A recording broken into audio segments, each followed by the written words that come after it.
Hello guys. तो जैसा कि आप जानते हैं हम लोग हिंदू विवाह अधिनियम पढ़ रहे हैं। तो आज हम लोग जानेंगे हिंदू विवाह अधिनियम की धारा 16 के बारे में, जो बताती है legitimacy of children of void and voidable marriage के बारे में, यानी कि शून्य और शून्य करणीय विवाह से उत्पन्न संतान की वैधता के बारे में धारा 16 हमें बताती है। पॉइंट नंबर 1 कहता है, इस बात के होते हुए भी धारा 11 के अधीन विवाह शून्य है। ऐसे विवाह से उत्पन्न कोई संतान जो उस विवाह के वैध होने पर वैध होती है तो ऐसी संतान वैध मानी जाएगी, चाहे संतान विवाह विधि अधिनियम 1976 के प्रारंभ होने से पहले पैदा हुई हो या फिर बाद में। इससे कोई फर्क नहीं पड़ता कि हिंदू विवाह विधि अधिनियम 1976 के पहले बच्चा पैदा हुआ है या फिर बाद में, वो बच्चा वहाँ पर वैध ही माना जाएगा, चाहे वह विवाह इस अधिनियम के अधीन याचिका के सिवाय किसी अन्य आधार पर शून्य ठहराया गया हो या फिर नहीं। इससे भी कोई फर्क नहीं पड़ता है बच्चे की वैधता पर।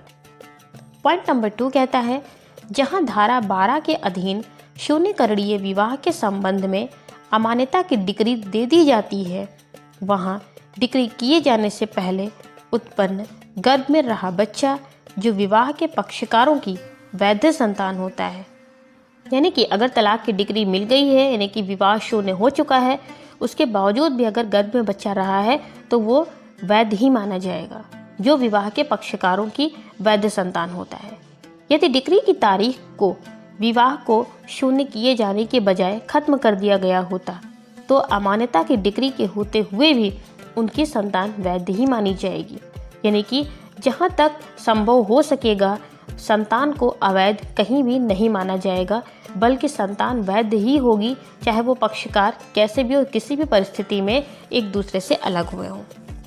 तो पॉइंट नंबर 3 में बताता है कि उपधारा 1 के अंतर्गत किसी बात का अर्थ यह नहीं लगाया जाएगा कि वह विवाह की किसी संतान को जो विवाह शून्य है, यानी कि जो विवाह शून्य हो चुका है, उससे जो भी संतान उत्पन्न हुई है वो संतान कभी भी शून्य या फिर अवैध नहीं मानी जाएगी, जिसे धारा 12 के अधीन डिक्री द्वारा अमान्य घोषित किया गया है। धारा 12 के अधीन जो डिक्री के द्वारा जो विवाह शून्य घोषित किया गया है, जो अमान्य घोषित किया गया है, लेकिन अगर उससे कोई संतान उत्पन्न हुई है या फिर होने वाली है तो वो वहाँ पर अमान्य या अवैध नहीं मानी जाएगी। यह केवल माता पिता की संपत्ति में पूरा अधिकार रखता है। यह भले ही उनकी पैतृक संपत्ति में अधिकार ना रखे, लेकिन बच्चा अपने माता पिता की संपत्ति पर पूरा अधिकार रखता है। यदि यह अधिनियम पारित ना होता